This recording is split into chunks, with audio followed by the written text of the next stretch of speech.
Direct attack కూడా చేశారు కదా! జగన్ కూడా చంద్రబాబు నాయుడుని చేతగాని, ముసలాయన, పెద్దాయన అనుకుంటూ మాట్లాడారు కదా! ఇప్పుడు కేసులు పెడుతున్నారు, ఇప్పుడు జైళ్ళకు పంపుతున్నారు అంటే, ఇప్పుడు పెడుతున్న కేసులు, ఇప్పుడు జైళ్ళు ప్రజామోదంతోనే తప్ప ప్రజా వ్యతిరేకంగా కాదు. ఓకే. ఎందుకని? ఎవరైతే తప్పు చేశారో వాళ్ళు జైలుకి వెళ్తున్నారు. ఇవాళ పోసాని కృష్ణమురళి కన్నీళ్లు పెట్టుకుంటున్నాడు. జడ్జి గారి ముందు నిన్న మాట్లాడుతూ నాకు 70 ఏళ్ళు 2 ఆపరేషన్లు స్టంట్లు వేశారు, బోరున ఆత్మహత్య నాకు విలపించాడు. శరణం అని అనేసి అని అంటున్నాడు. బోరున విలపించాడంట. ఈ 70 ఏళ్ళు 2 ఆపరేషన్లు స్టంట్లు పవన్ కళ్యాణ్ తిట్టేటప్పుడు గుర్తులేవా? చిరంజీవి తల్లిని తిడతారమ్మా? హ్మ్. అరే పవన్ కళ్యాణ్ కూతుళ్ళని తిడతారా? పచ్చి బూతులా? అవును. అసలు వీళ్ళు వ్యాపించిన కాలుష్యం, దుర్గంధం ఆంధ్రప్రదేశ్ అంటే బూతుల ప్రదేశ్గా మార్చారే. ఈరోజు మరి ఇన్ని పనులు జరుగుతున్నాయి. అటు అమరావతి వాళ్ళ బ్రహ్మాండంగా అభివృద్ధిలో ఉంది, పోలవరం ప్రాజెక్టు నిర్మాణం జరుగుతోంది, మొత్తం విశాఖపట్నం గ్రీన్ హబ్గా మారుతోంది, రాయలసీమ అన్ని చోట్ల జరుగుతాయి. ఇంకా సుదీర్ఘ సమయం ఉంది వీళ్ళకి, ఇంకా 4 ఏళ్ళు. ఓకే. 1 ఇయర్లోనే ఇంత చేసిన వాళ్ళు, అటు పేదల సంక్షేమం, వాళ్ళు ఇచ్చిన హామీల నుంచి డైవర్షన్ పాలిటిక్స్ అనో ఏదో అంటున్నారు. అవును. ఏం వాళ్ళు చేసిన హామీలు? ఇప్పుడు 1000 రూపాయలు పెన్షన్ పెంచేశారు ఫస్ట్ డే ఆన్వర్డ్స్. ఈ 1000 రూపాయలు పెన్షన్ పెంచడానికి జగన్మోహన్ రెడ్డి 4 ఏళ్ళు తీసుకున్నాడు. 250 బిచ్చం వేసినట్టు వేసాడు. అసలు ఇంతవరకు రేవంత్ రెడ్డి అసలు పెంచలే. అవును. తెలంగాణలో పింఛన్ 1000 రూపాయలు పెంచుతానన్నాడు. ఇప్పుడు 14 నెలలైనా రేవంత్ రెడ్డి పెంచలేదు. పెంచలేదు. మరి అక్కడ మొదటి రోజు పెంచడమే కాదు, అక్కడ అసలు ముఖ్యమంత్రి ఇంటికి వెళ్ళి ఇస్తున్నాడు. ఇప్పుడు 9 నెలలు, ఇప్పుడు 8 నెలలుగా ముఖ్యమంత్రి 8 ఏళ్ళకి వెళ్ళాడు. హ్మ్. అంటే ముఖ్యమంత్రి కాదు అతను ఒక పోస్ట్ మ్యాన్ అయిపోయాడు. ఓకే. నాకు తెలిసి స్వతంత్ర భారతదేశ చరిత్రలో ఏ ముఖ్యమంత్రి ఇంటికి వెళ్ళి పెన్షన్ ఇచ్చినాడు లేడు. హ్మ్. అంటే ఇది జిమ్మిక్ అనుకోవచ్చు, ఇది డ్రామా అనుకోవచ్చు, కానీ అతను వచ్చి పెన్షన్ ఇవ్వడం వల్ల ఆ కుటుంబం తలరాత మారుతోంది. చూస్తున్నాడు ఇల్లు, హ్మ్. ఏం కావాలని అడుగుతున్నాడు. నా బిడ్డ ఉద్యోగం అని, నాకు ఇల్లు చూరు నీళ్లు గారుతోంది, హ్మ్. రకరకాలుగా చెప్పుకుంటున్నారు. ఆలకిస్తున్నాడు. వెంటనే 6 నెలల్లో ఆ ఇల్లు పక్కా ఇల్లు అయిపోతుంది. హ్మ్. జగన్ వెంటనే ప్రభుత్వంలో కూడా అలా చాలానే ఇచ్చారు కదా సార్. ఇల్లులు ఇచ్చారు, ఆ పెన్షన్లు మీరు అన్నట్టుగా లైక్ ఇంటికే వెళ్ళి ఆ పెన్షన్లు వెళ్ళి ఇవ్వడం కానీ ఇలాంటివి చాలానే జరిగాయి. ఎంతో మంది దానికి ఆనందపడుతున్నారు. ఇప్పుడు మాకు టైంకి రావట్లేదు అని బాధపడే వాళ్ళు చాలా మంది మాట్లాడారు. ఏది టైంకి రానిది? ఇప్పుడు పెన్షన్ ఇంటింటికి సరిగ్గా వచ్చి ఇస్తున్నారు. ఏది వాలంటీర్లు రాకుండానే వచ్చి ఇస్తున్నారు.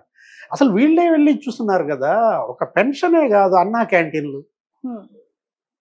జగన్ మూసేయటం ఏంటి? పేదలకు అన్నం పెట్టి అన్నా క్యాంటీన్లు నువ్వు ఇంకా బాగా నడపాలి. ఏది ఆయన 5 రూపాయలకి ఇచ్చాడు అనుకో, నేను రూపాయికే ఇస్తాను. ఓకే. ఇప్పుడు జయలలిత అన్నా క్యాంటీన్లు పెట్టింది, స్టాలిన్ మూసేశాడా తమిళనాడులో? ఇతను మూసేశాడు జగన్మోహన్ రెడ్డి. ఇప్పుడు ఈ ప్రభుత్వం మళ్ళీ అన్నా క్యాంటీన్లు ఓపెన్ చేసింది. ఈ 9 నెలల్లోనే 200 అన్నా క్యాంటీన్లలో ఇవాళ 15 రూపాయలకు భోజనం చేస్తున్నారు 3 పూట్ల. హ్మ్. హ్మ్. ఇప్పుడు చేయాల్సినవి చాలా ఉన్నాయి, చేశారు చాలా వరకు. ఇప్పుడు సిలిండర్ ఇచ్చారు, ఓకే. ఉచిత సిలిండర్. ఒక సిలిండర్ ఆల్రెడీ ఇచ్చారు, 3 సిలిండర్లు ఏమో ఇస్తామన్నారు. జాబ్ క్యాలెండర్ నువ్వు ఇచ్చావా? నీ చెల్లె తిట్టింది, వదిన సాక్షి క్యాలెండర్ ప్రతి జనవరిలో ఇచ్చిందన్నాయి. నువ్వు జాబ్ క్యాలెండర్ జనవరిలో ఇస్తానన్నావు, 5 జనవరిలో అయిపోయినాయి, ఒక్క జాబ్ క్యాలెండర్ ఇవ్వలేదు అని షర్మిల తిట్టింది. మెగా డిఎస్సి అన్నావు, ఎలక్షన్ ముందుకు 2 నెలల ముందు 6,000తో వేసి మెగా డిఎస్సి అంటావిడ్రా నాన్న, హ్మ్. హ్మ్. అది దగా డిఎస్సి అంది. ఓకే. సో ఓవరాల్ గా ఏదేమైనప్పటికీ కూటమి ప్రభుత్వం అయితే అన్ని పనులు నిర్వహిస్తూ ఉంది. ఇది కేవలం ఒక వర్గానికి చెందిన వాళ్ళే ఇలా మాట్లాడుతున్నారు అని అంటారు మీరు, అంతేనా? అది మనం అనేది కాదు, జనం అనే మాట. ఇప్పుడు జగన్ వేరే మాట అనొచ్చు, కానీ జనం ఏ మాట అంటున్నారు అనేది ముఖ్యం అన్నమాట. ఇంకా వీళ్ళకి టైం ఉంది, 4 ఏళ్ళు ఇంకా ఉంది. ఈ 4 ఏళ్లలో కూడా మీరు అన్న ఈ హామీలు చేయలేదనుకోండి, దాని ఫలితం అనుభవిస్తారు. అప్పుడు డైవర్షన్ పాలిటిక్స్ అనొచ్చు అని అంటారు. అసలు ఫలితం అనుభవిస్తారు. డైవర్షన్ పాలిటిక్స్ ఎవడాడినా ప్రజలు కూడా డైవర్షన్ చేస్తారు. జగన్ ఎలా 151 నుంచి 11కు డైవర్ట్ చేశారో సేమ్ అదే జరుగుతుంది. అదే ఏ ప్రభుత్వానికైనా అదే జరుగుతుంది. చేసిన వాడిని ఎప్పుడైనా ప్రజలు నెత్తిన పెట్టుకుంటారు, చెయ్యని వాడిని ప్రజలు ఎప్పుడూ నేలకేసి కొడతారు, మొన్న జగన్ కొట్టినట్టు. Right sir. సో రేపు ఆ, జనసేన ఆవిర్భావ దినోత్సవంగా వాళ్ళు జరుపుకుంటున్నారు. సో దాని గురించి ఏమంటారు సార్? లేదు వాళ్ళు మరి పిఠాపురంలో బ్రహ్మాండంగా ఒక సభ పెట్టుకుంటున్నారు. అంటే జనసేన ఇవాళ ఆవిర్భవించి 12 ఏళ్ళు. ఒక ఎలక్షనే వాళ్ళు ఫేస్ చేసింది. ఇది రెండో ఎలక్షన్. బిఫోర్ ఎలక్షన్, ఆఫ్టర్ అంటే పవర్ లోకి వచ్చిన మొదటి ఎలక్షన్ లో తీవ్ర పరాజయం, రెండో ఎలక్షన్ లో అద్భుత విజయం. 137 సీట్లకు పోటీ చేసి 128 సీట్లలో డిపాజిట్ పోయింది పవన్ కళ్యాణ్ మొదటి ఎలక్షన్. అదే రెండో election Pawan Kalyan 100% strike rate. ఎన్ని పోటీ చేశాడో అన్నీ గెలిచాడు. జీవిత పరమపద సోపాన పటం ఏదో ఉంటుంది. నిచ్చెనలు ఉంటాయి, పాములు ఉంటాయి, పిల్లలు ఆడుకుంటుంటారు, గవ్వలేస్తుంటారు. Snakes and ladder. జగన్మోహన్ రెడ్డికి అన్ని నిచ్చెనలు. పాపం ఎక్కాడు ఒక నిచ్చెన, 67 సీట్లు గెలిచాడు. ఇంకో నిచ్చెన ఎక్కాడు, అసలు ఏకదమ్ 151 సీట్లు ఎక్కాడు, 151 మెట్లు ఎక్కాడు. అక్కడ మంచి పెద్ద పాము గరిసింది. ఎక్కడికి పడ్డాడు? 11కు పడ్డాడు. అదే పవన్ కళ్యాణ్ మొదట్లోనే పాము గరిచింది.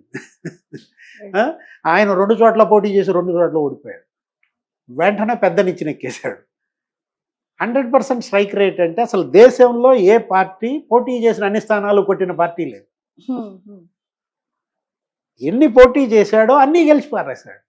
అటు ఎంపీలు 2 పోటీ చేశాడు, 2 గెలిచాడు. అసెంబ్లీకి 21 పోటీ చేశాడు, 21 గెలిచాడు. 100% స్ట్రైక్ రేట్తో ఇవాళ పవన్ కళ్యాణ్ ఎంత బలోపేతమయ్యాడు. 6% ఓట్ షేర్తో జగన్మోహన్ రెడ్డి ఎలా బలహీనపడ్డాడు. వీళ్ళిద్దరి కంపారిజన్ ఇవాళ ప్రజల్లో ఆసక్తికర డిబేట్. 2 పార్టీలు వాళ్ళ ఆవిర్భావం జరిగి 2 రోజులైంది. వైఎస్ఆర్ కాంగ్రెస్ పార్టీ మొన్న ఫార్మేషన్ డే. ఫార్మేషన్ డే నాడే జగన్మోహన్ రెడ్డికి సాయిరెడ్డి గిఫ్ట్ ఇచ్చాడు. ఏది ఆయన పొద్దున్నే ఫీజు పోర్ అన్నాడు. ఆవిర్భావ దినోత్సవం అంటే జనం ఎవరు రారని, కనీసం ఫీజు పోర్ అని పిలిపిస్తే పిల్లలన్నా పోగవుతారు అనుకుంటే పిల్లలు రాలా. దాన్ని యువత పోరు అని మార్చారు, యువకులు రాలా. ఇక ఆవిర్భావ దినోత్సవానికి వచ్చినటువంటి యువతి లక్ష్మీపార్వతి, నవ యువకుడు అంబటి రాంబాబు, వీళ్ళందరినీ పంపించాడు ఫీజు పోరుకి. అంటే ఇవాళ నమ్మకాన్ని జగన్ ఎలా కోల్పోయాడు, నమ్మకాన్ని పవన్ కళ్యాణ్ ఎలా పెంచుకున్నాడు, ప్రజల్లో విశ్వాసం జగన్ ఎలా సన్నగిల్లింది, ప్రజల్లో విశ్వాసం పవన్ కళ్యాణ్ ఎలా పెరిగింది. ఇద్దరి మధ్య కంపారిజన్. జగన్ ఎంత బలహీనపడ్డాడు, పవన్ కళ్యాణ్ ఎంత బలపడ్డాడు. వైఎస్ఆర్ కాంగ్రెస్ పార్టీ ఇవాళ భవిష్యత్తు లేదు. ఇవాళ భవిష్యత్ అంతా జనసేనదే. మొత్తం వైసీపీని అంతా అందరూ జనసేనలోకి చేరిపోతున్నారు. జగన్మోహన్ రెడ్డిని వదిలేసి రేపొద్దున వంగాగీత కూడా వెళ్ళిపోతుంది అంటున్నారు ప్లీనరీలో. రేపొద్దున ఎవరైతే పవన్ కళ్యాణ్ మీద పోటీ చేసి ఓడిపోయిందో ఆమె కూడా చేరుతుంది అంటున్నారు. అంటే నీకు శ్రీకాకుళం నుంచి ప్రకాశం జిల్లా దాకా ఈ బెల్ట్లో ఎక్కడా జగన్కి స్థానం లేదు. ఓకే.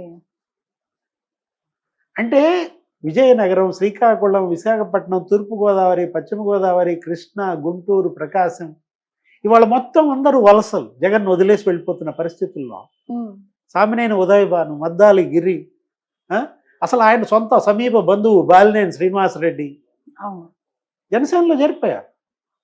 అంటే ఏంటి? భవిష్యత్తు జనసేనదే. ఇక జగన్ని నమ్ముకుంటే రాజకీయం నిల్ అని తల్లే ఇవాళ జగన్కు దూరమైంది. చెల్లి ఇవాళ అసలు జగన్ లాంటాడు, అసలు అన్నే కాదంటారు. సునీత శాపాలు, కన్నీళ్లు. ఇవాళ నమ్మిన బంటు విజయసాయి రెడ్డే జగన్మోహన్ రెడ్డిని నెలకేసి కొట్టాడు.